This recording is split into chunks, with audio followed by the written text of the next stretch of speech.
السلام علیکم۔ آج میں آپ کو ایک واقعہ سناتا ہوں، میاں بیوی کا جھگڑا حضرت عمر رضی اللہ تعالی عنہ کی عدالت میں۔ حضرت عمر رضی اللہ تعالی عنہ نوجوانوں کے اندر قوت، صحت اور مردانگی کے آثار دیکھنے کے خواہش مند تھے۔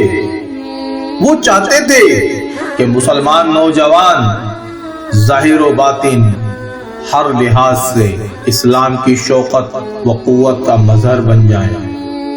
ایک نوجوان کو مریل چال چلتے ہوئے دیکھا تو پوچھا، کیا تم بیمار ہو؟ تو اس نے کہا، نہیں امیر المومنین، میں بالکل تندرست ہوں۔ اس پر آپ نے فرمایا، پھر یہ مردگی تم پر کیوں چھائی ہوئی ہے؟ جوان مردوں کی طرح چلو۔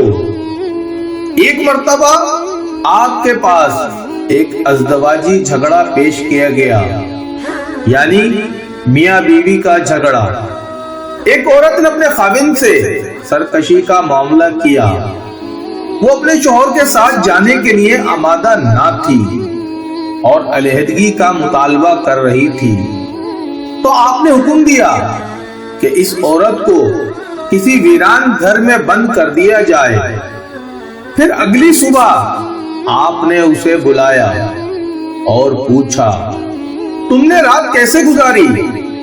تو اس عورت نے جواب دیا، جب سے میں اس شخص کے گھر گئی ہوں، آج پہلی رات ہے جو میں نے راحت اور سکون سے بسر کی ہے۔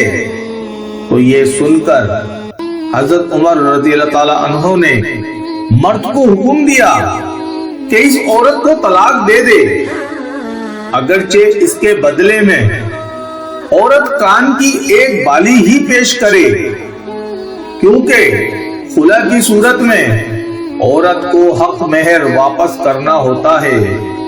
حضرت عمر رضی اللہ تعالی عنہ نے معمولی سی تفتیش اور سوال جواب سے حقیقت پالی تھی۔ آپ نے محسوس کیا کہ اتنی شدید نفرت کے ساتھ میاں بیوی کا اکٹھا رہنا اخلاقی، دینی، سماجی اور معاشرتی کسی بھی لحاظ سے مناسب نہ تھا۔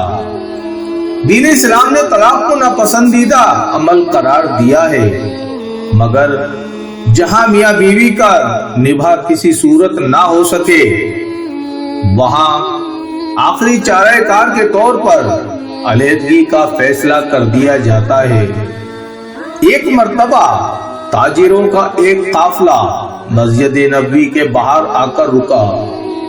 رات کو امیر المومنین نے عبد الرحمن بن عوف رضی اللہ تعالی عنہ کو ساتھ لیا اور فرمایا، آؤ ان تاجروں کے مال تجارت کی حفاظت کے لیے آج رات پہرا دیتے ہیں۔ تو یہ دونوں جلیل القدر صحابی تاجروں کے مال کے پاس رات بھر نوافل پڑھنے اور ذکر تلاوت میں مشغول رہے۔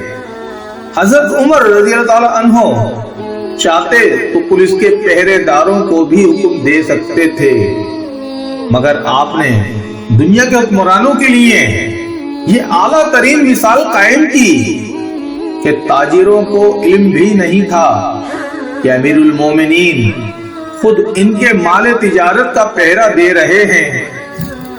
میرے دوستوں اور عزیزوں، آپ کو واقعہ جیسا لگا ہو کمنٹ باکس میں بتائیے گا، اور پسند آیا ہو تو لائک، شیئر اور سبسکرائب لازمی کریے گا۔